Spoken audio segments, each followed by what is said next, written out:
বুদ্ধি তোমাকে দিয়ে দিবে। তো যুবক গিয়েছে মুরব্বীর কাছে, আগে বদমাইশ ছিল, বলছে মুরব্বী প্লিজ, মুরব্বী একটা বুদ্ধি দেন, বাপকে আমি রাগের মাথায় মেরে ফেলেছি, আমি বাঁচবো কেমন করে? মুরব্বী বলছে আমি তো অনেক ভালো হয়ে গেছি, আমি আর খারাপ বুদ্ধি দিব না, যাও যাও যাও। যুবক বলছে প্লিজ মুরব্বী একটা বুদ্ধি দেন। তো মুরব্বী বলছে আচ্ছা শোন, আমি তো ভালো হয়ে গেছি, যদি আমি আগের মতো খারাপ হতাম তাহলে তোকে বলতাম যেহেতু বাপকে মেরেই ফেলেছিস, এখন এক কাজ কর, রশি দিয়ে টানায় তো মানুষকে বলবি ফাঁসি দিয়ে মরে গেছে, কিন্তু আমি যেহেতু ভালো হয়ে গেছি এই বুদ্ধি আমি দিব না। এবার কোন মুরব্বী বুদ্ধি দিয়েছে কি দেয় নাই? তার মানে যে যুবক বলছে আমার জীবনে ভালো হইতে পারে না, সে তার পুরো জীবনে ভালো হতে পারে না। যুবক ভাড়া আমাদের কিনা বলো, ফসল্লি রব্বিকা ওয়ানহার, শেষ আয়াত বলছি, এটা বলে আমরা ইতি টানবো। সবাই একটা তাকবীর দেন, লিল্লাহি তাকবীর। শেষ কথা আমার দিল দিয়ে শুনবেন আর আওয়াজ দিবেন বাঘের মতো, ইন্না শানিআকা হুয়াল আবতার। নবী হে, যে আপনার শানে কটূক্তি করবে আমি আল্লাহ তার বংশকে নির্বংশ করে দিব, আল্লাহর ওয়াদা। এখান থেকে আমাদের শিক্ষা একটাই, বগুড়ার ভাইয়েরা আমার, আগামীতে সংসদে আইন পাস হবে, আমার মাতৃভূমি বাংলাদেশে যদি কোনদিন কোন নাস্তিক ব্লগার আমার নবীর শানে একটা কুশব্দ উচ্চারণ করে, বাইতুল মুকাররমের সামনে তাকে দাঁড় করিয়ে ওপেনলি লাইভ ব্রডকাস্টে ফাঁসির কাস্টে ঝুলিয়ে নবীর শানে যে বেয়াদবি করবে তাকে হত্যার আইন দণ্ড আমরা চাই। যুবক ভাড়া আমার, আর যদি এই আইন পাশ না করা হয়, আপনারা কেউ শাপলা চত্বরের ইতিহাস ভুলে যাবেন না। যদি আমার নবীর সম্মানকে রক্ষা করবার জন্য আইন পাশ না করা হয়, আগামীতে আবার শাপলা চত্বর কায়েম হবে, আবার জিহাদ হবে। إن الحمد لله نحمده ونستعينه ونستغفره ونؤمن به ونتوكل عليه ونعوذ بالله من شرور أنفسنا ومن سيئات أعمالنا من يهده الله فلا مضل له ومن يضلل فلا هادي له فلن تجد له وليا مرشدا ونشهد أن لا إله إلا الله وحده لا شريك له هو الذي لا ضد له ولا ند له لا مثل له ولا مثيل له ولا كفيل له لا شبه له ولا شبيه له ولا ولد له ولا والد له وهو الواحد الفرد الصمد لم يلد ولم يولد ولم يكن له كفوا أحد ونشهد أن سيدنا ونبينا وحبيبنا وحبيب ربنا وطبيبنا وطبيب أرواحنا محمدا عبد الله ورسوله أرسله بالحق بشيرا ونذيرا وداعيا إلى الله بإذنه وسراجا وقمرا منيرا أما بعد فأعوذ بالله من الشيطان الرجيم بسم الله الرحمن الرحيم إنا أعطيناك الكوثر فصل لربك وانحر إن شانئك هو الأبتر وقال تعالى في كلامه المجيد إني وجهت وجهي للذي فطر السماوات والأرض حنيفا وما أنا من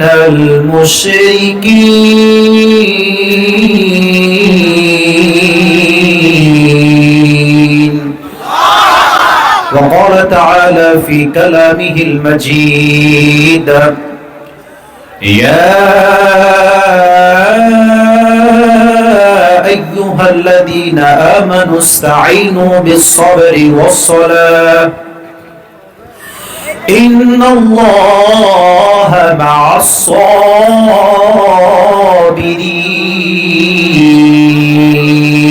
الصابرين. وقال تعالى في كلامه المجيد: يا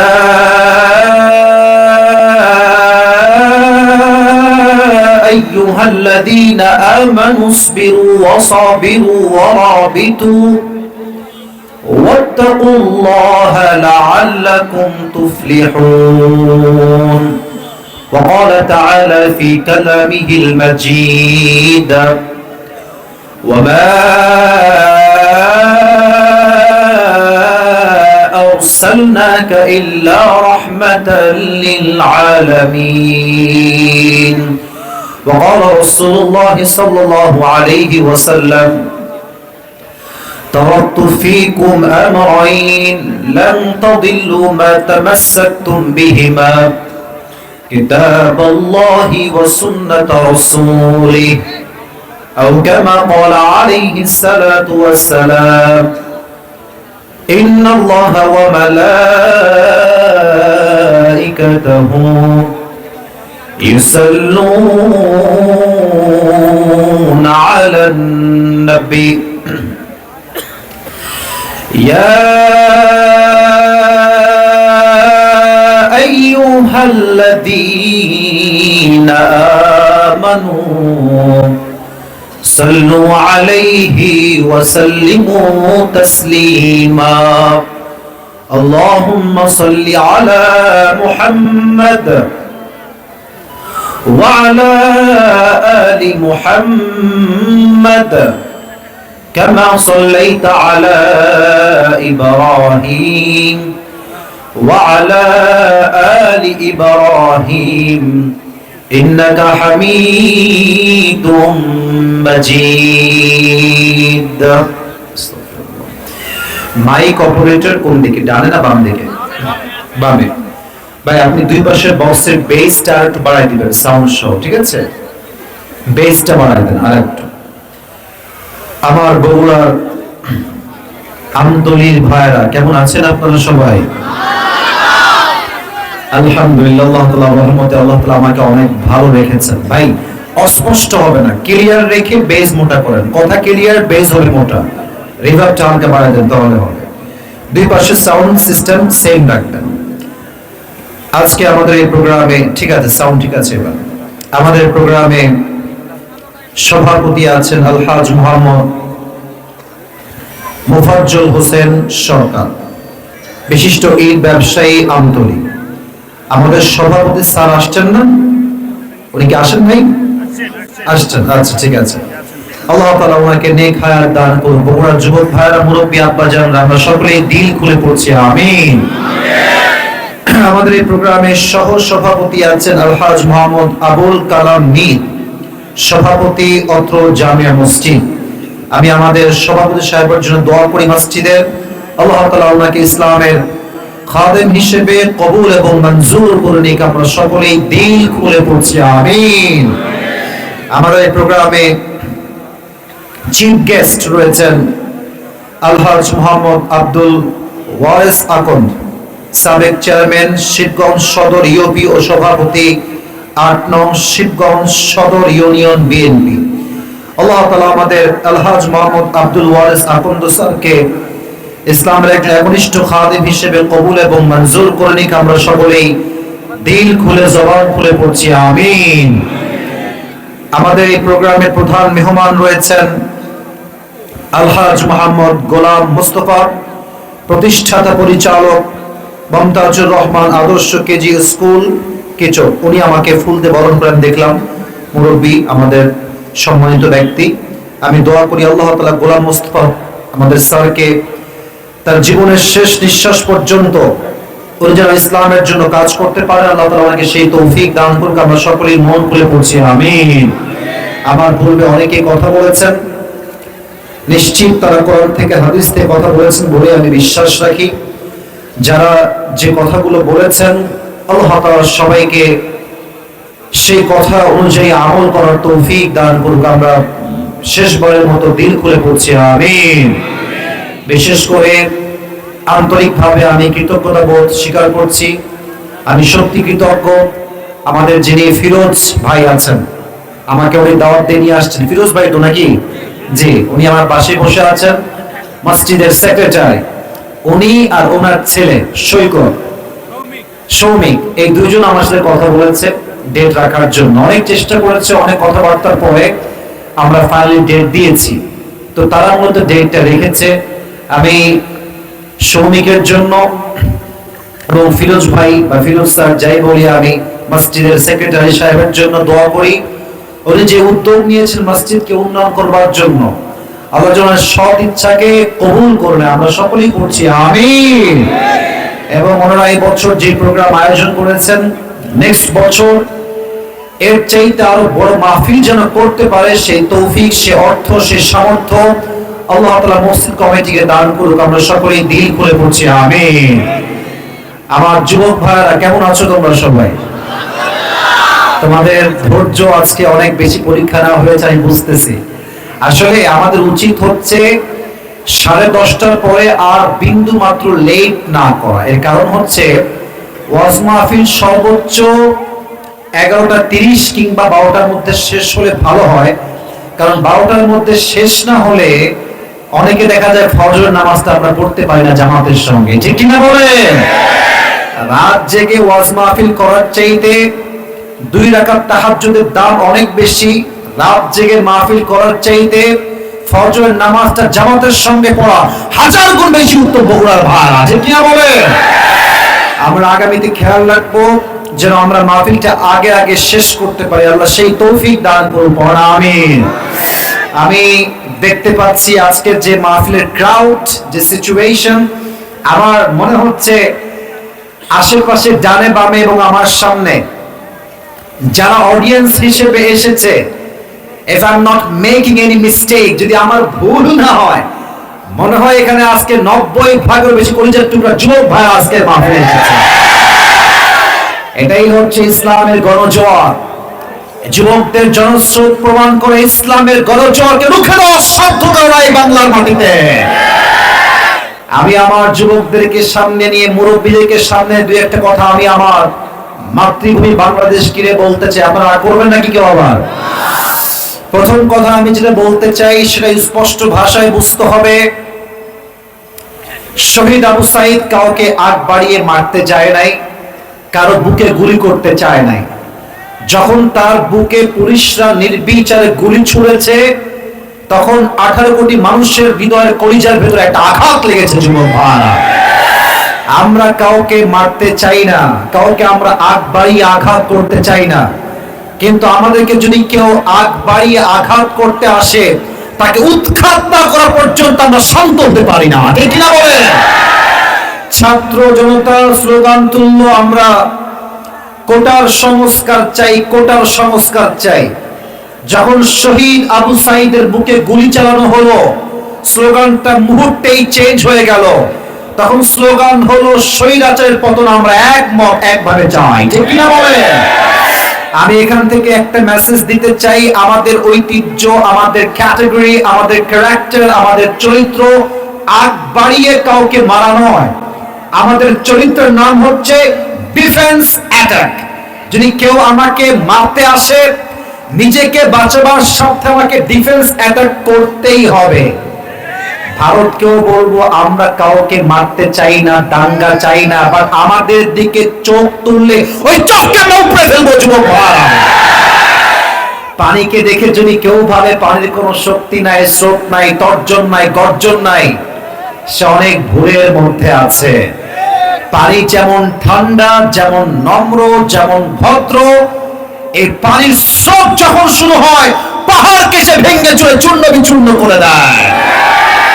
ডক্টর ইউনূস সাহেব একটু ভদ্র বলে, আমরা একটু মুসলমান, আমরা শান্তিপ্রিয় বলে আমাদেরকে দুর্বল ভেবো না। মাথায় রাখবা, মুসলমানদের একজন ইমানদার যুবক 1000 কাফেরের সমান বগুড়া ভাড়া। আমি আমার কণ্ঠের সমস্ত শক্তিকে উজাড় করে আজকে বগুড়ার মাটিতে একটা কথা বলতে চাই। যদি আগামীতে কোনো প্রকার মামুর বাড়ি দিল্লি গিয়ে কেউ তার স্বামীর দেশ থেকে দেশকে অস্থিতিশীল করতে চায়, স্পষ্ট পয়গাম আমাদের পক্ষ থেকে, আগামীতে স্বৈরাচারকে গদিতে আমরা চুল পরিমাণ বরদাস্ত করতে পারবো না বগুড়ার ভাড়া। আর যদি আগামীতে আবার স্বৈরাচার নামানোর ডাক আসে, একটা শহীদ আবু সাইদ নয়, বগুড়ার জমিন থেকে হাজার হাজার শহীদ আবু সাইদ মাথায় কাফনের কাফন বেঁধে রাস্তায় নেমে জিহাদ করতে বাধ্য হবে যুবক ভাড়া আমার। কারা কারা প্রস্তুত, হাত তুলে আল্লাহকে দেখা দাও।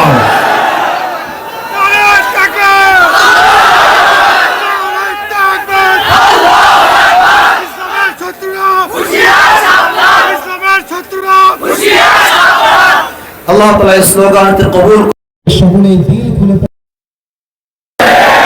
খালি খালি স্লোগান দিলে হবে না, ইমানের জোর হতে হবে, বাঘের মতো সিংহের মতো গর্জন দিয়ে কথা বলতে হবে। আমরা বগুড়ার সন্তান, আমরা কেউ কাপুরুষের সন্তান নই, আমরা সব বীর পুরুষের সন্তান। মাথায় রাখতে হবে বগুড়া একটা উন্নত মানের জেলা। আমার তো মনে হয় বগুড়াকে জেলা নয়, একটা বিভাগ ঘোষণা করা দরকার যুবক ভাই। বগুড়ার যে উন্নয়ন, বগুড়ার যে ক্যাপাসিটি, বগুড়ার তো মমইন দেখলেই বোঝা যায় বগুড়া ব্র্যান্ড সিটি যুবক ভাই আমার। অতএব বগুড়াকে মাইনাস করার কোনো সুযোগ নাই। বগুড়ার মানুষ আমরা ভালো ভালো, বা কেউ যদি খারাপ হয় ওকে আর চাপ বোঝাতে আমাদের সময় লাগবে না যুবক ভাইরা। আল্লাহ তাআলা বগুড়ার মাটিকে ইসলামের ঘাঁটি হিসেবে কবুল করুক। আমরা সকলেই দিল খুলে পড়ছি আমিন। তোমরা এদিকে চেপে গেলে ওদের দেখতে সমস্যা হবে। Try to understand please. একটু ডানে যাও, একটু ডানে যাও, নয় বসে পড়ো, হয় বসে যাও নয় ডানে যাও। মাশাআল্লাহ, ঠিকঠাক, এবার ঠিকঠাক আছে। আজকের মাহফিলে বিবাহিত আসছেন কারা কারা, একটু হাত তুলেন তো দেখি। আচ্ছা আচ্ছা, হাত নামান, হাত নামান, অনেকই বিবাহিতরা আছেন। এবার যাদের বউ কেউ নাই, সিঙ্গেল না, খুব কষ্টে আছো শীতকালে, তারা হাত তোলো। ইন্না লিল্লাহ। আপনারা সবাই সিঙ্গেল, সত্যি না মিথ্যা? এ আমি বিশ্বাস করি না। শিওর শিওর বউ নাই, শিওর? আমার আব্বা জানরা বোঝার ট্রাই করেন যুবকদেরকে এই শীতকালে কম্বল দিয়ে নয়, বউ দিয়ে যুবকদের শীত দূর করতে হবে। আমার মনে হয় প্রত্যেকটা বাবার উদ্যোগ নেওয়া উচিত, এই শীতকালে আমার ছেলেকে পড়ালেখার চাপ নয়, বিয়ের চাপ দেওয়া লাগবে যুবক ভাইরা। কারণ বিয়েটাই এমন জিনিস যে বিয়ের মাধ্যমে যুবকের চরিত্র নষ্ট হয়ে যাবে যুবক ভাইরা আমার। আল্লাহ প্রত্যেকটা আব্বা জানদেরকে বোঝার তৌফিক দান করুক। দিল খুলে পড়া আমিন। আসলে আমার কলিজার টুকরা মায়েরা বোনরা আজকের মাহফিলে এসেছেন। আমি বলবো মা হচ্ছে আমাদের হেল্পিং হ্যান্ড, মা হচ্ছে আমাদের রাইট হ্যান্ড। মা যদি বিয়ের জন্য বাপকে বলে তুমি আমার ছেলেকে বিয়ে দিবা না, মানে আমার মনে হয় 80% বাবা বিয়ে দেওয়ার জন্য বাধ্য হয়ে যাবে যুবক ভাই। আমি আমার মাদেরকে বলবো, মায়েরা আমার, আপনি আপনার মেয়েকে বিয়ে দেওয়ার সময় সরকারি চাকরিজীবী নয়, চরিত্রবান যুবক দেখে আপনার মেয়েকে বিয়ে দেওয়া লাগবে। মায়েরও দোষ নাই, বাবারও দোষ নাই, কিছু ক্ষেত্রে বিশেষ দোষ হচ্ছে কিছু চরিত্রহীন মেয়েদের। I don't measure everyone equally. আমি সব মেয়েকে এক পাল্লায় মাপি না। এই দেশে যেমন খালিদার চরিত্রে মেয়ে আছে, তেমন নষ্টা মেয়ে ওই বাংলাদেশে আছে যুবক ভাই। কিছু মেয়ে ভাবে যে বিয়ের সময় আসলে আমার কথা একটা, টাকা যার কাছে আছে টাকলা হলেও কান তাকে বিয়ে করে ফেলবে। সব মেয়েকে এক পাল্লায় মাপছি না, বাট কিছু মেয়ের চরিত্রের খারাপের জন্য হাজার যুবকের চরিত্র ইমান নষ্ট হয়ে যায়। আল্লাহ সেই মেয়েদেরকে বোঝার তৌফিক দান করুন। সকলে দিল খুলে পড়া আমিন। তিনটা তাকবীর দিয়ে আমি আমার মূল ওয়াজে ফিরে যেতে চাই। প্রথম তাকবীর দিবেন আমার প্রিয় বিবাহিত ভাইরা, দ্বিতীয় তাকবীর দিবেন আমার প্রিয় সিঙ্গেল ভাইরা। আমি দেখতে চাই আজকের মাহফিলের জোর কাদের কত বেশি। বিবাহিত ভাইরা একটা কাশি দেন।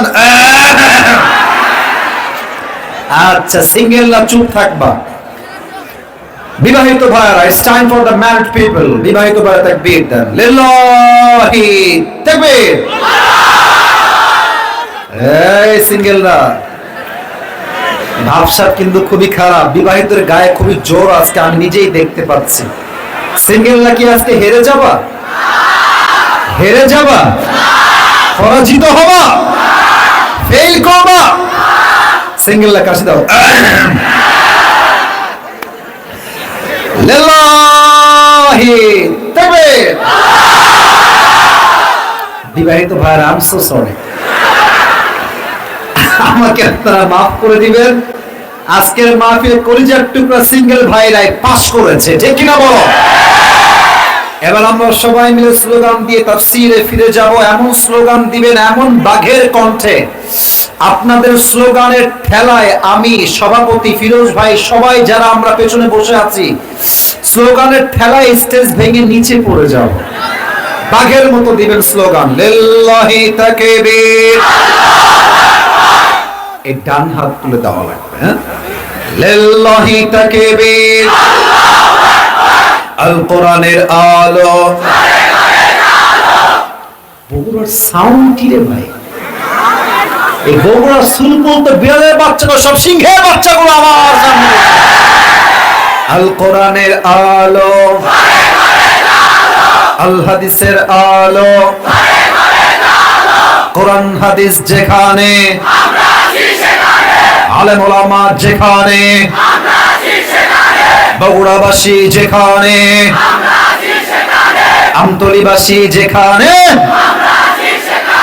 আল্লাহ তাআলা কবুল করুন। সকলেই দিল খুলে পড়ুন আমিন। তাফসীর শুরু করার পূর্বে ছোট্ট একটা গিফট নিয়ে আসছি আপনাদের জন্য। গিফটটা দেখিয়ে তাফসীরে ফিরে যেতে চাই। আমি আজ আমার একটা টুপি নিয়ে আসছি গিফট। ছেলে পেলে পাগল করে দেয় ভাই মাহফিল থেকে যাওয়ার সময়। কেউ কেউ তো আমারে ধইরা না পারে আমার জুব্বাও খুলে ফেলে, এমন একটা অবস্থা। টুপি ধরে টান দেয়, কোটি ধরে টান দেয়, কি যে করে বলা মুশকিল। তো আজকে টান দেওয়া লাগবে না ভাই, আমি নিজেই হাদিয়া নিয়ে আসছি আজকে। তবে আগে একটু ভাব নিতে হবে, না বুঝে আসবে না। এই টুপিটা, এটা আমার জন্য, আমি নিজে অর্ডার দিয়েছি পাকিস্তান থেকে। এটা আমার সাইজে বানানো, এটা আমার মাথার টুপি। এটা আমি আসার সময় পরেছিলাম, জাস্ট খুলে টুপি চেঞ্জ করে আরেকটা পরেছি, আরেকটা নিয়ে আসছি গিফট দেওয়ার জন্য। তো কেন বললাম, এই টুপিটা সবাই পাবে তা, যে কোনো একজন যুবক পাবে।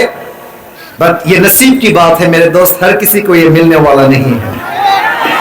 যে কোনো একজন যুবক পাবে বা মুরব্বী পাবে, শর্ত একটা, আমি আসিফ আজকে আমি অথম যে তাফসীরটা কোরআন থেকে পেশ করব, যে সূরা থেকে পেশ করব, যদি কোনো যুবক বা মুরব্বী আব্বা জান শেষ পর্যন্ত শুনে এটাকে মুখস্থ করতে পারে এবং শেষে গিয়ে বলতে পারে, তাকে এই টুপিটা আমরা আজকে পরিধান করাই দেব। বলুন সবাই ইনশাআল্লাহ।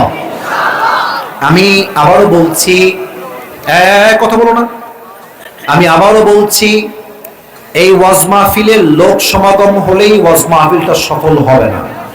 ওয়াজ সফল হবে তখন ঈমান এবং আমল পাক্কা হবে যখন, ঠিক কি না বলেন? খালি শফের জন্য আমাকে দেখবে না যে আসিফ হুজুর অনেক ফেমাস, ফেসবুকে, টিকটকে, ইউটিউবে অনেক ভিডিও হুজুরের দেখেছি, তা নয়। আমাদের দেশের বাস্তবতা হচ্ছে, যোগ্য আলেমের চাইতে আমরা ভাইরাল মানুষকে দাম দেই বেশি। কারো ফ্যান ফলোইং বেশি হওয়া যদি ব্যক্তির সফলতার মাপকাঠি হতো, আমার মনে হয় হিরো আলম সবচেয়ে বড় সফল ব্যক্তি হতো। ফ্যান ফলোইং হলেই কিন্তু সফল ব্যক্তি হওয়া যায় না। যার ইলম ভালো, আমল ভালো, সেই তো আসল যোগ্যতা সম্পূর্ণ ব্যক্তি, ঠিক কিনা বলেন? খবরদার কেউ আমার চোখে চোখ রাখবেন না অ্যাজ এ ফেমাস পারসন। আপনি বোঝেন আমি কি তাফসীর পেশ করছি। সবাই একটা তাকবীর দিই বিরতির জন্য। লিল্লাহি তাকবীর। আজ কোরআন থেকে আমরা একটা ছোট্ট সূরার তাফসীর পেশ করব। আমি বলছি, আপনারা আমার সঙ্গে সবাই বলবেন। সূরাটার নাম হচ্ছে সূরাতুল কাউসার। বলেন সবাই, যুবক ভাইরা, সূরাটার নাম কি? সূরাতুল। এটা হচ্ছে কোরআনুল কারীমের সবচাইতে বড় সূরা। বড় না ছোট? শুধুই কি ছোট, না সবচেয়ে বেশি ছোট? মাত্র 3 আয়াত বিশিষ্ট একটা সূরা, এক লাইনে শেষ। আমরা মাঝে মাঝে বলি না যে ছোট মরিচের this Surah is like that.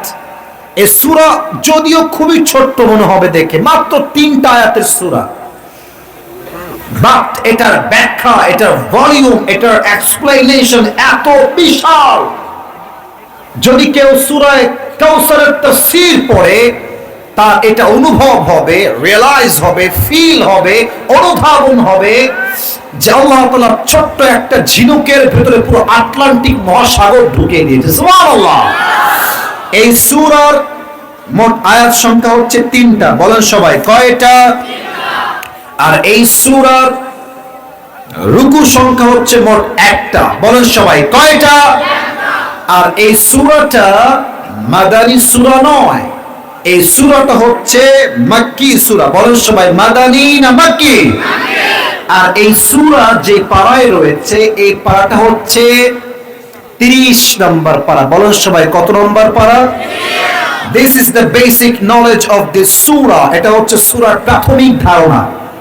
যে পুরস্কার নিতে আসবে শেষে, তাকে বলবো সূরা নাম্বার কি বলো, কতটা সূরা, কয়টা আয়াত, কয়টা রুকু বলো, এসব কি মাদানী না মাক্কি বলো, কয় নাম্বার পারায় আছে বলো। এর জন্য ভালো করে বুঝে নেন। লাস্ট রিপিট করছি, পারা নাম্বার কত? কথা গৌরব ভাইরা কথা বলেন, বলেন সবাই, পারা নাম্বার কত? সূরাটার নাম সূরাতুল। এই সূরার মোট আয়াত সংখ্যা কয়টা? রুকু সংখ্যা কয়টা? এটা কি মাদানী সূরা না মাক্কি সূরা? মাশাআল্লাহ। যে কোনো সূরার তাফসীর যদি কেউ পেশ করতে চায়, there are 5 things that is most important to talk about. 5টা বিষয়ে রিপ্রেজেন্ট না করলে, উল্লেখ না করলে, মেনশন না করলে কোন সূরার তাফসীর কখনো সম্পূর্ণ হয় না। বগুড়ার ভাইরা, 5টা বিষয়। ইমাম সানাউল্লাহ পানিপত্তি রাহমাতুল্লাহি আলাইহি লিখেছেন, 5টা বিষয় তাফসীর করতে it is must, it is really must thing to talk about, বলতেই হবে। 1, রাইট প্রনাউন্সিয়েশন, সঠিক তেলাওয়াত। 2 হচ্ছে রাইট ট্রান্সলেশন, সঠিক তরজমা। 3rd হচ্ছে what's the background behind it, when Allah subhanahu wa ta'ala has revealed this surah, why he has revealed this surah, what's the background behind it, Allah ta'ala এই সূরা কখন নাযিল করেছে, কেন নাযিল করেছে, শানে নুজুল জানতে হবে। 4, what's the explanation of this surah, এই সূরা আয়াতের ব্যাখ্যা কি হবে তাফসীর থেকে। 5, final and last, what's the lesson that you have got from this surah, এই সূরার তাফসীর পড়ে আপনি কি শিক্ষা পেলেন, কি বুঝলেন, কি আমল করবেন। এই 5টা বিষয় না বললে তাফসীর কখনো সম্পূর্ণ হতে পারে। আসুন আমরা প্রথম বিষয়ে চলে যাই। আমি তেলাওয়াত করছি, তেলাওয়াতটা দিল দিয়ে শুনবেন।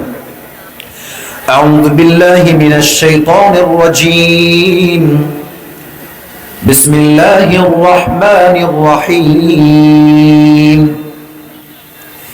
ইন্না আ'তাইনাকাল কাউসার ফাসাল্লি লিরাব্বিকা ওয়ানহার ইন্না শানিআকা হুয়াল আবতার। আল্লাহু আকবার। সঠিক তেলাওয়াত, it's done, it's finished, it's over, শেষ। দ্বিতীয় ব্যাখ্যা, দ্বিতীয় পাঠ, ট্রান্সলেশন, তরজমা। তরজমা বলছি, সঠিক তরজমা। ইন্না আ'তাইনাকাল কাউসার, O my prophet, indeed We have granted you Kawthar on the day of judgment. হে রাসূল, আমি আল্লাহ তাআলা আপনাকে কিয়ামতের কঠিন দিনে হাউজে কাউসারের মতো একটা বিশাল বড় নিয়ামত দেওয়ার ঘোষণা দিচ্ছি। সুবহানাল্লাহ পড়েন সবাই।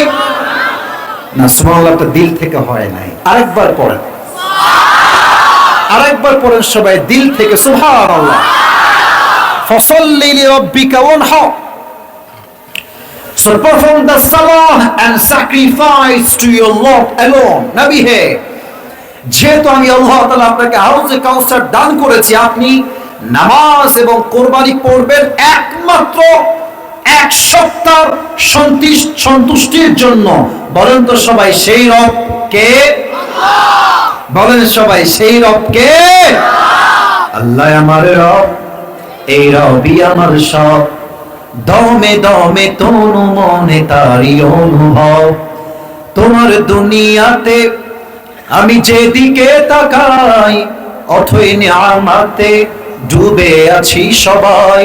পাখ পাখালির কণ্ঠে শুনি তাসবিহ করো রব, তাসবিহ করো রব। আল্লাহ আমার রব, এই রবই আমার সব। রবকে লাস্ট এন্ড ফাইনাল আয়াহ, Inna shani'aka huwal abtar. O my prophet, indeed the one who hates you is truly cut off from any kind of goodness in this world and the next. হে রাসূল, যে আপনার শানে বিরুদ্ধাচরণ করবে, যে আপনার শানে একটা কটূক্তি শব্দ উচ্চারণ করবে, তার বংশ আমি আল্লাহ নিজে নির্বংশ করে দিব। যুবক ভাইরা, ঠিক কি না বলেন? এই হচ্ছে আয়াতের সঠিক তর্জমা। এবার আমি হাদিসের ঘটনার দিকে যেতে চাই। ঘটনাগুলো কানের মজা নেওয়ার জন্য শুনলেই হবে না, দিলের খোরাক নেওয়ার জন্য শুনতে হবে, জীবন পরিবর্তনের উদ্দেশ্যে। আমি আবারও লাস্ট ওয়ার্নিং দিচ্ছি, রাত বাজে প্রায় 11:30। আমি আসছি ঠিক 10:25 সময়। আমার কথা স্পষ্ট, ক্রিস্টাল ক্লিয়ার। আমি কথা স্পষ্ট বলতেই পছন্দ করি। যদি কেউ ওয়াজের মাঝে উঠে যাওয়া ট্রাই করে, ও লুঙ্গি টাইনা ধরে বসাই দিবেন। এখানে লুঙ্গি টানার সময় সাবধান যেন খুলে না যায়, নরমালি টান দিয়ে বসাই দিবেন। এই মাহফিলে আসা যাবে, বসে বসে খাওয়াও যাবে, কিন্তু এই মাহফিল থেকে উঠে যাওয়া যাবে না। যুবক ভাইরা, ঠিক কিনা বলেন? আমি কিছু প্রশ্ন করছি, উত্তরের দিকে ফোকাস করবেন প্লিজ। বগুড়ার ভাই উত্তর দিবেন, না জানলে বলবেন না, জানলে বলবেন। আশা করছি আপনারা পারবেন। বলেন, আমার প্রিয় নবীজির বাবার নাম কি ছিল? আরে ভাই জোরে বলেন সবাই, নবীজির বাবার নাম কি? আজকে তো মিডিয়া মনে হয় এখানে 60-70টা 50টা হবে। বিশ্বাস করেন ভাই, আমি 2-1 ছাড়া কাউকে চিনি না। ভাইরা নিজের আগ্রহে নিজের টাকায় ক্যামেরা নিয়ে ভিডিও করতে আসছে। এটা তো আগামীকাল গোটা বিশ্বে ছড়িয়ে যাবে। আপনাদের সাউন্ড এমন ভাবে হবে যেন এই দেশের প্রত্যেকটা জেলার মানুষ বলতে বাধ্য হয়, বগুড়ার সন্তান কোন কাপুরুষের সন্তান নয়, এরা সব বীর বাহাদুরের সন্তানগুলো আমার সামনে বসে চলে না। বাঘের মতো সাউন্ডে কথা বলবেন। বলেন, আমার প্রিয় নবীজির বাবার নাম কি ছিল? Second question for all the people, মায়ের নাম কি ছিল আমার প্রিয় নবীজির? মা আমেনা। 3 নম্বর প্রশ্ন, আমার প্রিয় নবীজির দাদার নাম কি ছিল? আব্দুল। আমার প্রিয় নবীজির চাচার নাম কি ছিল? ভয় নাই, আবু তালেব। আরো 2টা প্রশ্ন বাকি আছে। নবীজি তার জীবনে মোট বিয়ে করেছেন অন অ্যান অ্যাভারেজ 11টা। আমার প্রিয় নবীজির প্রথম স্ত্রী, যিনি প্রথম first wife of the last Messenger Muhammad সাল্লাল্লাহু আলাইহি ওয়াসাল্লাম, প্রথম স্ত্রীর নাম কি ছিল? মাশাআল্লাহ, রাইট আনসার। মাশাআল্লাহ, সবাই জানেন। শেষ প্রশ্ন এই চ্যাপ্টারে, নবীর সব বউ, আই রিপিট এগেইন, আমি আবারও বলছি, আমার প্রিয় নবীজির সব বউ হয় ডিভোর্স ছিল অথবা বিধবা ছিল। আই রিপিট এগেইন, আমি আবারও বলছি, আমার নবীর প্রত্যেকটা ওয়াইফ হয় ডিভোর্স ছিল অথবা বিধবা ছিল। বাট নবীজির সব স্ত্রীর মাঝে একটা মাত্র বউ যার আগে কখনো কোথাও বিয়ে হয় নাই, যিনি ভার্জিন কুমারী, তার নাম কি ছিল? রাদিয়াল্লাহু তাআলা আনহা। আর আমার প্রিয় নবীজির দুনিয়ার জীবনে পুত্র সন্তান হয়েছে মোট 4টা। বলেন সবাই জোরে সোরে, কয়টা? নবীজির বয়স যখন মাত্র 6, নবীজি মাকে নিয়ে মদিনার থেকে মক্কায় ফিরে আসছে। রাস্তা হচ্ছে হিল ট্র্যাক্স এরিয়া, চতুর্পাশে এই যে আপনারা বসে আছেন এটা তো মাটি, পাথর তো নাই। নবী যেখান থেকে মাকে নিয়ে ফিরে আসছেন পুরো জায়গাটা চতুর্পাশে পাথর আর পাথর, পাহাড়। নবীর মা হঠাৎ করে যেতে যেতে, look at my right hand, আমার ডান হাত দেখেন। নবীজির মা যেতে যেতে, আমি প্র্যাকটিক্যালি হাদিসটা বোঝাবার ট্রাই করছি for all the people of Bogura, বুঝবেন একটু। আমার হাত দেখেন, ডান হাতটা নবীজির মা এমনি বুকে শক্ত করে ধরে চুপ করে বসে গেছে। নবীজি দৌড় দিয়ে এসে বলছেন, মা লাকি ইয়া উম্মি, আম্মা জান আপনার কি হয়েছে? আমার এই হাদিসে আপনি আপনার নিজের মাকে ঢোকান। আমি আমার নিজের মাকে ফিল করছি, and you should feel your mom here. আপনি আপনার মাকে অনুভব করেন যে নবীর সঙ্গে কি ঘটছে। বয়স মাত্র 6 বছর। নবীজির আম্মা জান বুকের প্রচন্ড ব্যথায় হাহাকার করতে শুরু করেছে নবীর সামনে। নবীর বয়স মাত্র 6 বছর। নবীজি বলছে, আম্মা জান অস্থির হবেন, আসেন। নবীজি 2 হাত কোলের মতো পেতে দিয়েছে, বলছে আম্মা আপনি এখানে শুয়ে পড়েন। মা আমেনা নবীজির 2 হাতে কোলের উপরে শুয়ে গেছে। এবার বোঝেন, মা শুয়ে আছে এইখানে, সন্তানের চোখ এইখানে। মা আমেনা নবীর দিকে এভাবে তাকায় আছে, আর নবীজি মায়ের দিকে এক পলকে একভাবে মায়ের দিকে তাকায় আছে। আর বলছে, আম্মা আপনার কি হয়েছে? আপনার কি বুকে ব্যথা করছে? আম্মা আপনার কি হয়েছে? নবীর মা একটা কথাও বলেন নাই, মাত্র 3টা বাক্য বলেছেন। 1, ইয়া মুহাম্মদ কুল্লু জাদীদিন বাল, প্রত্যেক নতুন জিনিস একদিন পুরাতন হয়ে যাবে। ওয়া কুল্লু হাইয়িন মাইয়িত, প্রত্যেকটা জীবিত মানুষ একদিন মৃত হয়ে যাবে। ওয়ালাকাদ ওয়ালাদতু তুহরা, বাট মুহাম্মদ আমি আমেনার বিশ্বাস, আমি দুনিয়াতে এমন এক সন্তান গর্ভে ধারণ করেছি, দুনিয়াতে আমি এক এমন সন্তানের মা হয়েছে যে সন্তান পুরো পৃথিবীকে তার আলো দ্বারা আলোকিত করে ফেলবে। বলেন সবাই সুবহানাল্লাহ। এই কথা বলেই নবীজির মা নবীজির কোলেই শেষ, স্পট ডেথ, জায়গায় শেষ। নবীজি বুঝতে পারছে না নবীজির মায়ের সাথে কি হয়েছে আসলে। উম্মে আয়মান বুঝে গেছে নবীর মা দুনিয়া থেকে বিদায় হয়ে গেছে। আমি যখন লাস্ট টাইম উমরাহ করতে গেলাম, আমি দোয়া করি সবার জন্য সবাইকে একবার হলেও নবীর রওজায় গিয়ে সালাম পেশ করার তৌফিক দান করুন। আমিনটা দিল থেকে পড়তে পারলেন না, তাই না? হতে পারে আপনার আমিনটা আল্লাহ তাআলা আজকে কবুলও করতে পারে। পড়েন সবাই আমিন। নবীজির রওজায় গিয়ে কি একবারের জন্য সালাম পেশ করতে মনে চায় না?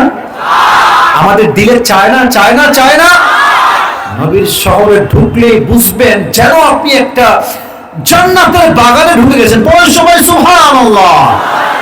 আমি যখন গেলাম, এটা মেবি 2022 বা 23-এর কথা, এই তো 1.5-2 বছর আগের কথা। তো জাস্ট মনে পড়ে গেল হাদিসের মাঝে, তাই বলছি বোঝাবার স্বার্থে।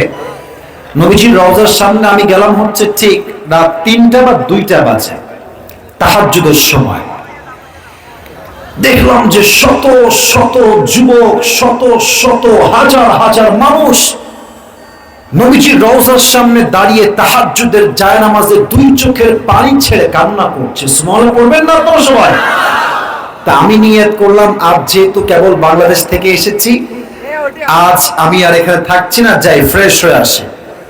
চলে গেলাম হোটেলে ফ্রেশ হওয়ার জন্য। তারপরের দিন আমি এশারের আগেই খাওয়া দাওয়া ডান, সব খেয়ে ফেলেছি এশারের আগে, রাতের খাওয়া। বাদ এশা ভেবেছি এইটা যে আজকে এশার নামাজ পড়ে এখানেই ঘুমাবো, এখানেই তাহাজ্জুদ পড়বো, এখানেই থাকবো, আজ কোথাও যাব না। তো এদিকে দেখেন, এটা হচ্ছে নবীজির রওজা ডান পাশে, আর আমি ঠিক ফ্রন্ট সাইডে শুয়ে গেছি।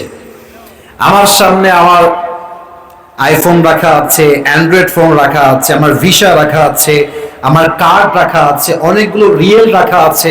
তো এই রিয়াল, আইফোন, মানি ব্যাগ, টাকা, ফোন সব আমার বুকের সামনে রাখা আছে। রাত বাজে মেবি 8 থেকে 9টা।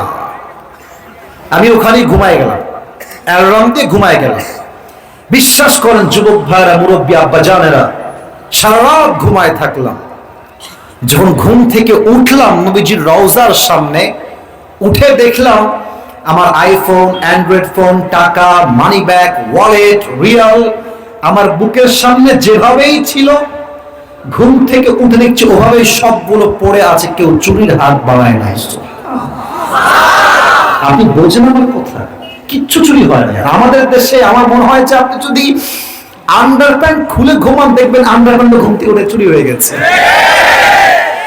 নবীর দেশ বড় আশ্চর্যের দেশ। তা আমার প্রিয় নবীজি মাকে চিৎকার দিয়ে ডাকছে, মা ওঠো, মা ওঠো। নবীর মায়ের কোনো জবাব আসে, নবীর মা একদম চুপচাপ হয়ে গিয়েছে। দূর থেকে উম্মে আইমান দৌড় দিয়ে আসে, বলছে মুহাম্মদ সাইড হও, সাইড হও। উম্মে আইমান খুব কষ্ট করে কোন মতে একটা কবর খনন করে নবীর মায়ের লাশ ওখানে দাফন করে দিয়েছে, আর পাথর দিয়ে ঢেকে, উপরে পাথর দিয়ে ঢেকে দিয়েছে উপরে। তো হাদিসে আসছে উম্মে আইমান কবর দেওয়ার পরে নবীজি মায়ের কবরে এমনি 2 হাত দিয়ে ঝুঁকে গেছে, মা কবর থেকে ওঠো, মা বাসায় চলো, মা তুমি কোথায়? কবর ছাড়তে চায় না। উম্মে আইমান নবীজির ডান হাত ধরে এমনি টেনে হিচড়ে দূর থেকে ধরে নিয়ে আসছে।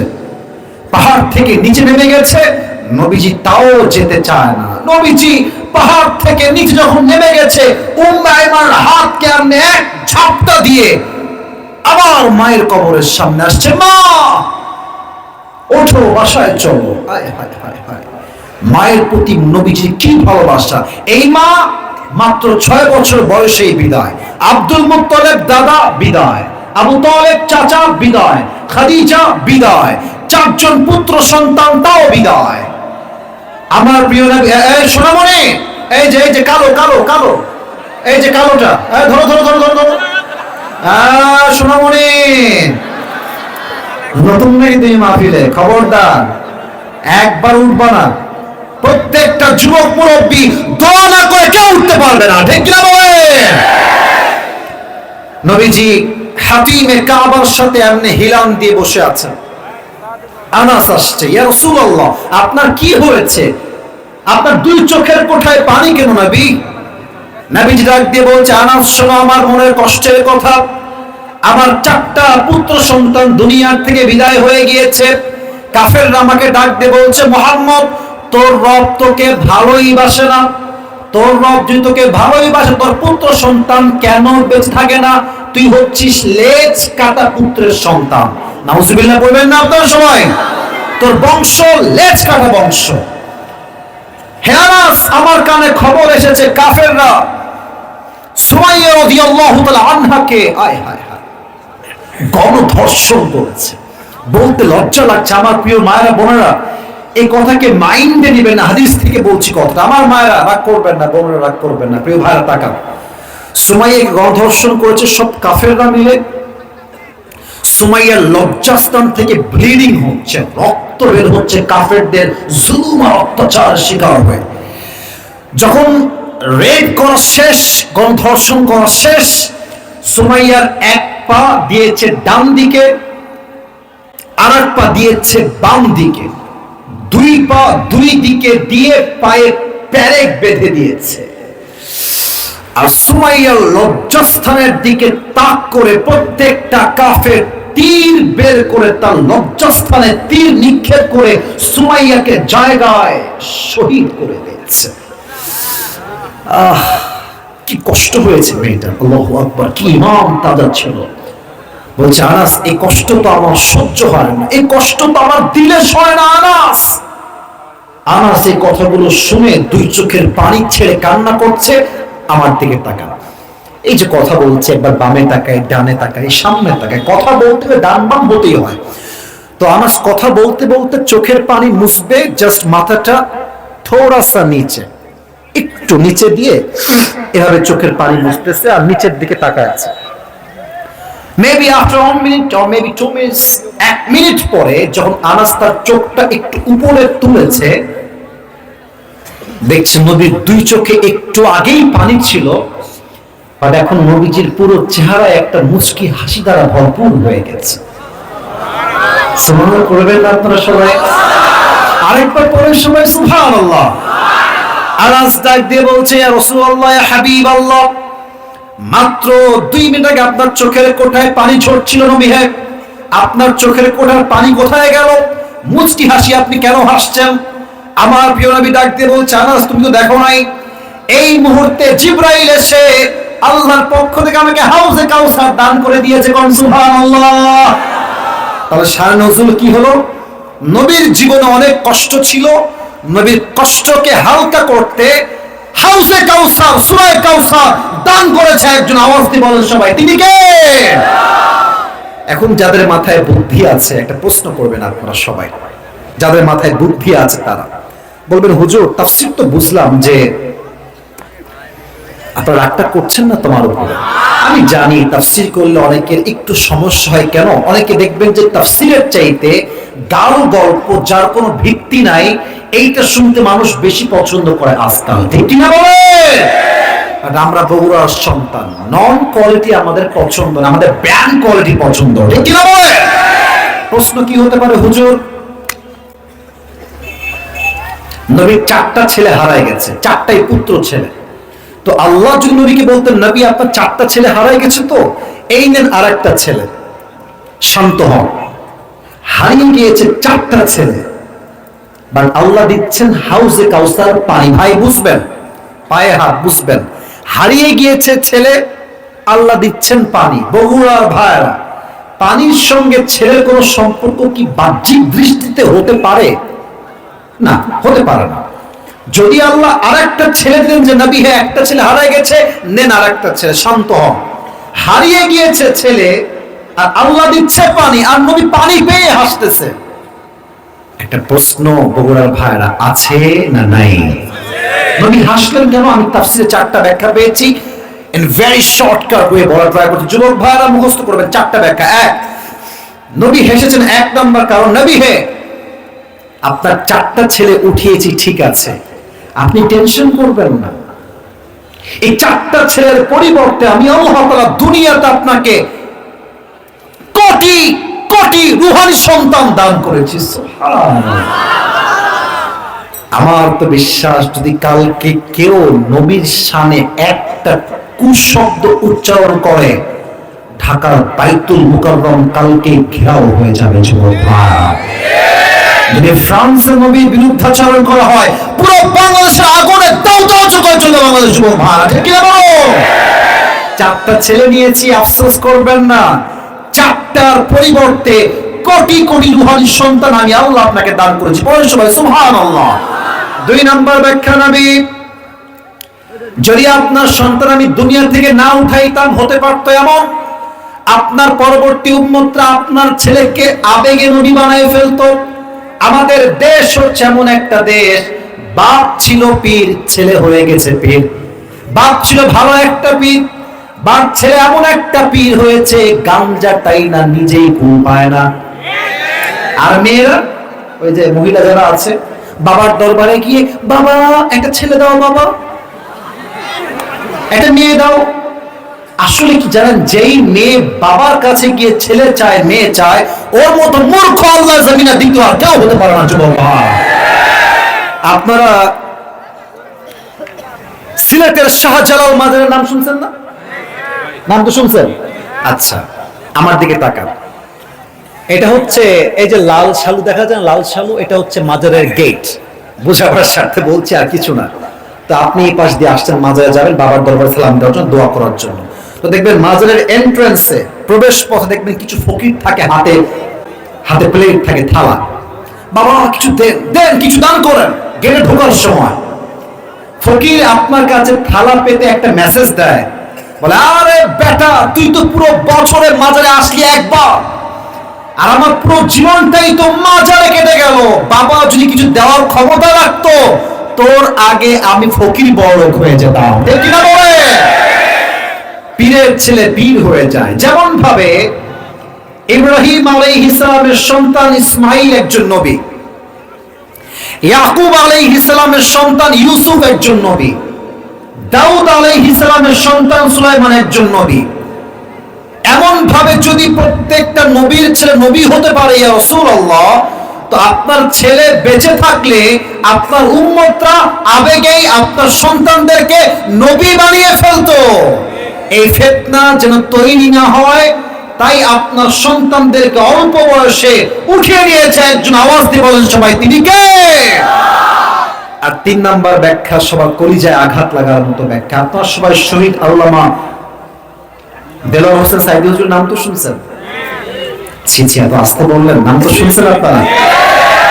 আমি আসিফের হাতে কোরআন, আমি কোরআন হাতে রেখে কসম করা যায় না, বাট কোরআনটা হাতে নিয়েছি সম্মানার্থে, বোঝাবার স্বার্থে। আমি সাইদি হুজুরের কয়েকশো ওয়াজ শুনেছি, কয়েকশো ওয়াজ, বাট আমি আপনাকে গ্যারান্টি দিয়ে বলছি, আপনি লিখবেন ইউটিউবে বগুড়ায় সাইদি হুজুরের তাফসীর, আমি আল্লাহকে সাক্ষী রেখে বলছি, আমি আসিফের পুরো এই ক্যারিয়ারে আমি সবচেয়ে বেশি যে ওয়াজ সাইদি সাহেবের শুনেছি, এটা ছিল বগুড়ার মাটিতে সেই ওয়াজটা। কি সুন্দর ওয়াজ! আল্লাহু আকবার। আপনি এটা মুরব্বীরা বুঝবে, যুবকরা খুব ভালো বুঝবে না, তোমরা মুরব্বীরা ভালো বুঝবে।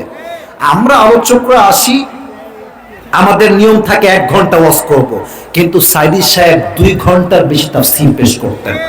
ইভেন বগুড়ার ওয়াজ যদি আপনি শোনেন, বগুড়ার মানুষ এই যে বসেছে তাফসীরে, বসে বসে সাইদি সাহেবের ওয়াজ শুনছে, উনি বলেই যাচ্ছে, মানুষগুলো চাতক পাখির মতো বসে তাফসীর শুধু সাইদি সাহেবের জন্য। ঠিক কিনা বলো? এই সাইদি সাহেবকে আগামীতে আমরা চেয়েছিলাম দেশের প্রধানমন্ত্রী হিসেবে দেখতে। ওরা বুঝে গেছিল যে এই লোক যদি বেঁচে থাকে, এই দেশে ইসলামের রাজ অচিরেই কায়েম হয়ে যাবে। নির্বিচারে গোপনে হত্যা করা হয়েছে, এটা আমার বিশ্বাস। উনি মরেন না, হত্যা করা হয়েছে যুবক ভাইরা আমার। তাকে বলা হলো কি যে সাইদি সাহেব হচ্ছে রাজাকার, আর সাইদি সাহেব স্পষ্ট ভাষায় বলেছিলেন, হিন্দুস্তানের রাজাকাররাই আমি সাইদিকে রাজাকার বলতে পারে। আর উনি একটা কথা বাঘের মতো উচ্চ কণ্ঠে বলেছিলেন, যদি কেউ আমাকে রাজাকার বলে তা প্রমাণ করতে না পারে, সে পিতৃ পরিচয়হীন অবৈধ সন্তান। বগুড়া ভাড়া এত মিথ্যাচার মিডিয়ার মাধ্যমে করলেও আওয়ামী লীগের ভাইরা, কিন্তু ক্ষমতার পতনের পরে স্পষ্ট প্রমাণ হলো, যাদেরকে দিয়ে সাইদি সাহেবকে রাজাকার বানানোর মিথ্যা চেষ্টা করা হয়েছিল, এরা সব বাধ্য হয়ে তার বিরুদ্ধে সাক্ষী দিয়েছিল। সাইদি সাহেব ওয়াল্লাহে 1971 সালে তার গায়ে রাজাকারের কোন দাগ লাগে নাই। বগুড়ার ভাইরা আমার, ঠিক কি বলো? এত ট্রাই করলেন, সম্মান নামাই দিবেন, আল্লাহ আকাশচুম্বী করে দিল। এবার আসেন মিজানুর রহমান আজহারী, নাম তো শুনছেন? এত আস্তে কম কেন? শুনছেন তো সবাই নাকি? আমার তো মনে হয় যে উনি নেক্সট মান্থে আসবে, জানুয়ারি মাসে ইনশাআল্লাহ।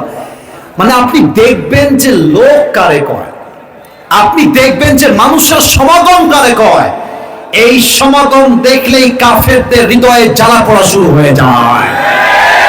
তা আমার মনে আছে, আপনারা রাগ করবেন না, আজহারী সাহেবের ছবি টানাইছে, ছবি দিয়ে লম্বা একটা ব্যানার, এটা তাফসীরের পাঠ, তাফসীরের বাইরে আমি একটু বলবো, একটু পরেই বলছি। ব্যানার দিয়ে আমাদের দেশে কিছু সুন্নি ভাইয়েরা আছে, গরম সুন্নি, ঠান্ডা সুন্নি, তিতা সুন্নি, হ্যাঁ, পাগলা তিতা মিঠা বোঝে না, পাগলের জিলাপি দিও না। তো তারা দেখলাম কি করলো, সাইদি সাহেবের আজহারী সাহেবের ছবি দিয়ে মহিলাদেরকে দিয়ে জুতা দিয়ে পিটা করাইছে, নাউজুবিল্লাহ পড়েন, জুতা দিয়ে পিটাচ্ছে। আস্তাগফিরুল্লাহ, দেখে আমার কলিজায় এতটা আঘাত লেগেছে, বলার কোনো ভাষা যুবক ভাইরা আমার কাছে নাই। এবার আপনারাই বলেন আজহারিকে বলা হলো সে হচ্ছে কাফের। ইভেন এটাও বলা হলো যে আজহারি যদি তওবা না করে সে নাকি মুসলমান হইতেই পারবে না, সে এত বড় কাফের হয়ে গেছে। এই যে আঘাত আজহারির উপরে আসলো, সম্মানে ব্যক্তিত্ব আঘাত। এবার আপনারা কর, সম্মান কমে গেছে না বেড়ে গেছে? আরে বোঝে নাই, কমে গেছে না বেড়ে গেছে? অতুইজ্জু মান তাশা ওয়া তুযিল্লু মান তাশা বিয়াদিকাল খায়র ইন্নাকা আলা কুল্লি শাইইন কাদির। যার সম্মান আল্লাহ আকাশচুম্বী করতে চায় তার সম্মান কেউ টেনে নামাইতে পারে না। যুবক ভাইরা আমার, কাফেররা বলছে এই হাজী সাহেবরা খবরদার, মক্কায় এক পাগল আসছে, নাম হচ্ছে মুহাম্মদ, তার কাছে কেউ যেও না, গেলেই তোমরা জাদুগ্রস্তের শিকার হয়ে যাওয়া। কাফেররা বলছে আরে জীবনেও তো মুহাম্মদ নামে কারো নাম শুনি না, এটা কে, দেখতে হবে, আমরা দেখবো বাট কথা শুনবো না। এবার হাজিরা মিলে কাফেররা মিলে আমার দুই হাত দেখেন, দুই আঙ্গুল দুই কানে দিয়েছে মুহাম্মদকে দেখার জন্য। সব কাফেররা বের হয়ে গেছে, মুহাম্মদ নামের যুবকটা আসলে কে, এই জাদুকর যুবকের নাম কি, সে দেখতে কেমন। সব কাফেররা বের হয়ে কাবার সামনে আসছে, দেখছে একজন সুশ্রী যুবক, হ্যান্ডসাম যুবক কাবার সামনে বসে বসে কোরআনটা খুলে কি যেন এইভাবে ঝুঁকে ঝুঁকে ঝুঁকে ঝুঁকে তেলাওয়াত করছে। কাফেররা বলছে কি রে, শুনেছিলাম পাগল, শুনেছিলাম মেন্টালি সিক, বাট তার চেহারা দেখে মনে হচ্ছে পাগল নয়, এটা মুহাম্মদের সন্তান, ঠিক কিনা বলে? এবার কানটা এই দুই হাত হটাই দিয়েছে। আমার প্রিয় নবীজি তার মায়াবী কণ্ঠে বসে বসে সূরা রহমান তেলাওয়াত করছে। নবীর কণ্ঠে সূরা রহমানের তেলাওয়াত শুনে অনেক কাফেররা জায়গায় কালেমা পড়ে মুসলমান হয়ে গেছে, বলেন সুবহানাল্লাহ। নবী, কাফেররা আপনাকে পাগল বলে, আপনার বিরুদ্ধে অপপ্রচার করে, টেনশন করবেন না, প্রত্যেকটা অপপ্রচারকে আমি আল্লাহ তাআলা আপনার পক্ষে প্রচার শক্তি হিসেবে কবুল করব। আল্লাহু আকবার। 4 নাম্বার ব্যাখ্যা, নবী হে আপনি হাউজে কাউসারের মূল্য দুনিয়ায় বুঝবেন না। যেই দিন কিয়ামতের ময়দান কায়েম হবে, চতুর্পাশে সূর্যের তাপ পড়বে, জমিনের তাপে, সূর্যের তাপে এই মাটিটা তামা হয়ে যাবে, তামা। মানুষের জিহ্বাগুলো ঝুলে কুকুরের মতো ঝুলবে, তৃষ্ণায় মানুষগুলো ব্যাকুল হয়ে যাবে। ওই দিন যেই বান্দা হাউজে কাউসার থেকে এক ঢোক পানি খাবে, পান করবে, তার জান্নাতে যাওয়া পর্যন্ত আর পিপাসা লাগবে না। সুবহানাল্লাহ পড়বেন না আপনারা? আচ্ছা, এই যে বাবুটা, একে দাঁড় করাতো, দাঁড়াতো তুমি বাবু, সোনামণি। আচ্ছা, ওর বয়স কত মনে হচ্ছে? 10, 8, 9 এরকমই তো নাকি? ওই যে আমার প্রিয়, তোমার বাবু, তোমার নাম কি? মইনুল ইসলাম। আচ্ছা, তুমি একটু দাঁড়াও, তোমাকে ধমক দিব না, ভালোবাসার জন্য তোমাকে দাঁড় করাইছি। এই পিচ্চির বয়স 8 বা 10 হবে। ওকে আমি ডাকলাম, বললাম মইনুল এদিকে আসো। কি হুজুর, কি হয়েছে? বললাম যে তুমি একটু পানি নিয়ে আসো। তো দেখবেন যে ঠিক আছে হুজুর যাচ্ছি, দেন। এটা নিয়ে নরমালি হেঁটে হেঁটে যাবে, normally, he will walk very normally, very simply. ঠিক আছে হুজুর, দেন, নিয়ে আসছি। আচ্ছা, একটা ব্যাখ্যা। আর একটা ব্যাখ্যা হচ্ছে, মনে তুমি এদিকে আসো। আসো, ওকে আমি চকলেট দিলাম, আইসক্রিম দিলাম, বিস্কুট দিলাম, চিপস দিলাম, টাকা দিলাম, ওর হাতে ভর্তি খাওয়া। এবার বললাম মইনুল যাও তো এক গ্লাস পানি নিয়ে আসো, তো দেখবেন খুশিতে এমন দৌড় দিবে, লুঙ্গি খুললেও টের পাবে না। বসে পড়ো, বসে পড়ো, এবার বসে পড়ো। কি বুঝলেন? কিছু পেতে হলে কিছু, আরে ভাই কথা বল, কিছু পেতে হলে কিছু। তো আল্লাহ তাআলা দেখছেন যে আমার প্রিয় নবীজি হাউসে কাউসার পেয়ে বড্ড খুশি হয়ে গেছে। এখন তো নবীকে কাজ দিয়ে নবী খুব খুশি খুশি করে ফেলবে। আল্লাহ বলছেন নবী এত খুশি হবে না, আগে শোনেন, একটা কাজ দেই। দুইটা কাজ দিচ্ছে, দেখেন। আল্লাহ বলছেন নবী ফাসাল্লি লিরাব্বিকা ওয়ানহার, perform the salah and sacrifice to your Lord alone। নবী হে নামাজ পড়বেন, কুরবানি করবেন, মানুষের জন্য নয়, এক সত্তার জন্য। আওয়াজ দিয়ে বলেন সবাই, তিনি কে? পরে আমি ব্যাখ্যা খুঁজলাম যে কি রে, আল্লাহ চাইলে তো ফসল্লিনি ওয়ানহার বলতে পারতেন, ফসল্লিনি রব্বিকা কেন বললেন? আপনাদের বগুড়া একজন আলোচক আছে, বক্তা, নাম হচ্ছে বজলুর রশিদ হুজুর, নাম তো শুনছেন নাকি? মুরব্বীরা ওনারা ওয়াজ খুব পছন্দ করে আমি জানি। বজলুর রশিদ হুজুর বগুড়ার সন্তান, কাহালুত ওনার বাসা। তো উনি এই আয়াতের ব্যাখ্যার জন্য বলছি আর কি, বোঝাবার স্বার্থে। উনি হয়তো টাঙ্গাইল বা অন্য কোনো জেলায় ওয়াজ করতে গেছে, রাত বাজে 12টা বা 11:30। ওয়াজ মানুষজন দিল থেকে, কলিজার থেকে ওয়াজ শুনছে। হঠাৎ করে মাঠের পেছন থেকে স্লোগান আসছে, আমার নেতার আগমন, শুভেচ্ছা, স্বাগতম। আমার নেতার চরিত্র ফুলের মতো পবিত্র, নামাজ পড়া না এক অর্থ। তো হুজুর ভয় পেয়ে গেছে, কে আসলো? তো দেখছে যে নেতা সাহেব গাড়ি নিয়ে আসলেন, নেমে ঘুরে স্টেজে উঠে গেলেন। তো এসেই নেতা সাহেব বলছেন যে আমাকে এখনই মাইক দিতে হবে, আমার অনেক কাজ আছে, তো সময় নেই, আমাকে যেতে হবে, মাইকটা দিলে খুব ভালো হয়। হুজুর বলছে বগুড়ার থেকে আসছি ওয়াজ করতে, মাইক খাওয়ার থেকে মাইক দেওয়াই ভালো হবে। তো হুজুর মাইকটা নেতা সাহেবকে দিয়ে দিয়েছে। তো নেতা সাহেব মাইকটা নিয়ে কোনো সালাম কালাম নাই, বগুড়ার ভাই রাসূলপুরটা কোনো সালাম কালাম নাই। প্রিয় ভাই আমার, নামাজ নামাজ নামাজ, কথার আগেও নামাজ, মাঝেও নামাজ, শেষেও নামাজ। হুজুর বলছে ইয়ার ये तो जन्नत से भाग के दुनिया में आई है। এত ভালো নেতা তো আমি জীবনেও দেখি নাই, মাশাআল্লাহ। তো নেতা সাহেব বক্তব্য দিয়ে নেমে গেছে। তো হুজুর খুবই চালাক, বগুড়ার সুলপুর কিন্তু সত্যি খুবই চালাক হয় যুবক ভাই। তো হুজুর খুব চালাকি করে ওর যে চামচা আছে নেতার, ও যায় ও তো কানটা দে, কান দিয়েছে, বলছে কিরে তোর লিডার তো খুব ভালো রে, কমপক্ষে তো 70-80 টাকা তাহাজ্জুদ তো পড়ে নাকি রে? তো ওই ছেলে আবার আরেক বদমাইশ, বলছে যে হুজুর কিসের তাহাজ্জুদ, কিসের 5 ওয়াক্ত নামাজ, এর সঙ্গে 5 দিন একসঙ্গে আছি, রাগ করবেন না ভাষাটা শুনে। বলছে একসঙ্গে 5 দিন আছি, এই শালা 1 ওয়াক্ত নামাজও পড়ে না। তার মানে কি বুঝলেন? কিছু নেতা নামাজ পড়তো আল্লাহর জন্য নয়, নামাজকে তারা ভোট পাওয়ার জন্য ব্যবসার হাতিয়ার হিসেবে ইউজ করতো। যুবক ভাই আমার, এই নামাজ দিয়ে কোনো দাম নাই। আর যুবকদেরকে বলে এই চল নামাজ চল, বলবে যে হুজুর আমার প্যান্ট খারাপ। আছে না আছে না আছে না, আসলে প্যান্ট না, ওর চরিত্রই খারাপ। যুবক ভাই আমার না, তাফসীরের মাঝে আমার আরেকটা কথা মনে পড়ে গেল, বলা তো যাবে না, বলে রাগ করবেন মনে হয়। বলা যাবে না, যাবে না, যাবে না। আচ্ছা সবাই একটা কাজ দেন।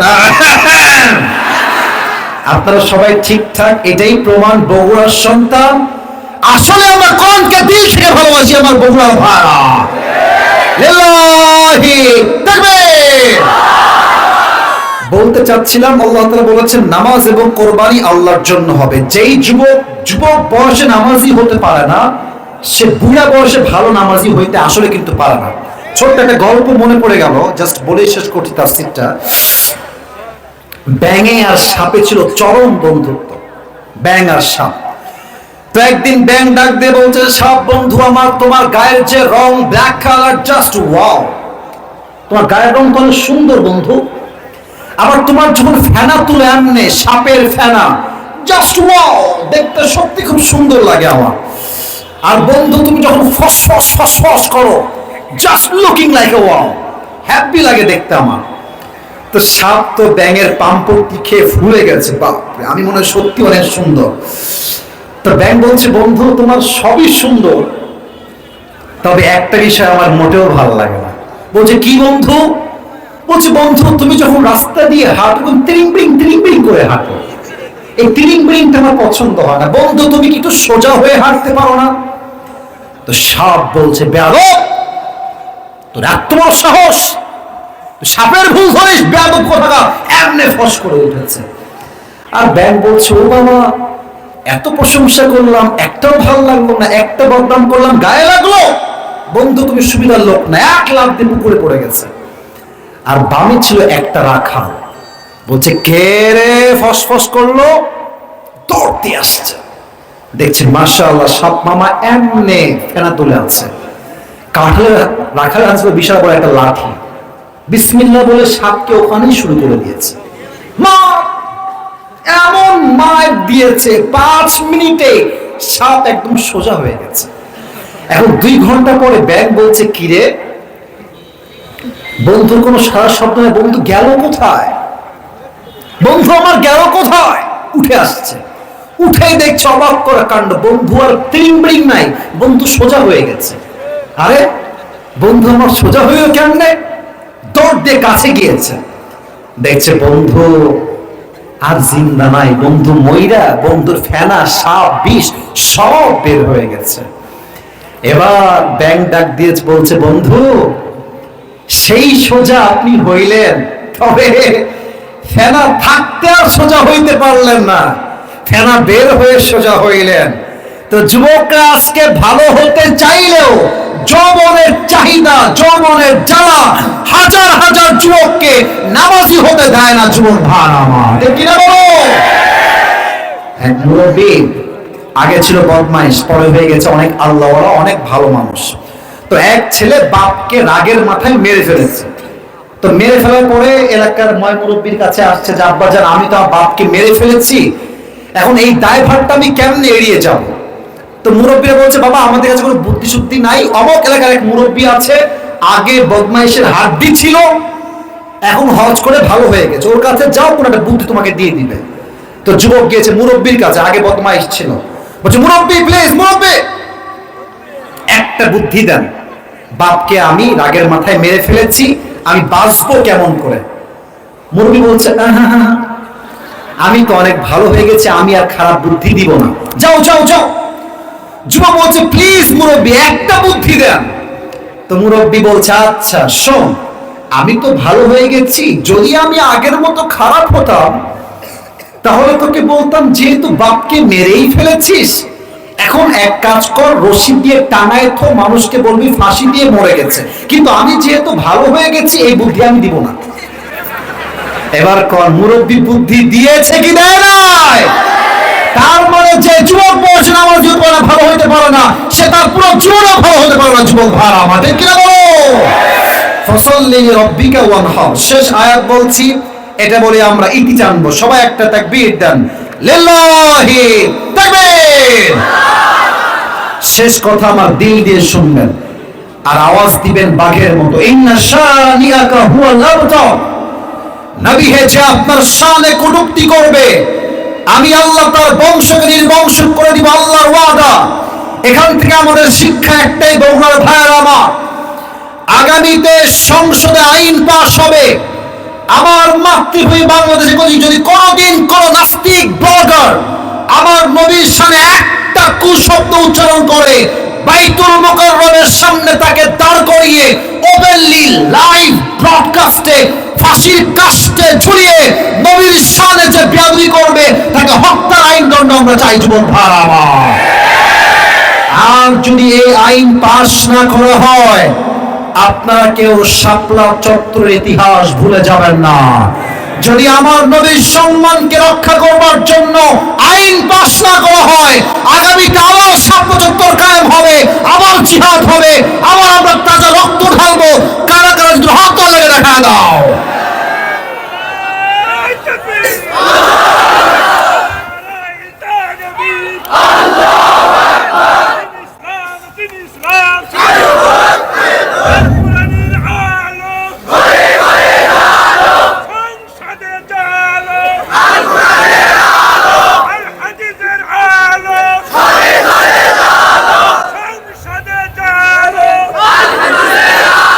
আরে ভাই, বগুড়ার মুরব্বীর সত্যিও যুবকদের সমান। যুবক ভাই ঠিক কিনা বলো? আমি ভেবেছি যুবকের স্লোগান দিচ্ছে, চশমা পরে মুরব্বী আব্বাদের স্লোগান দিচ্ছে, তার মানে আমরা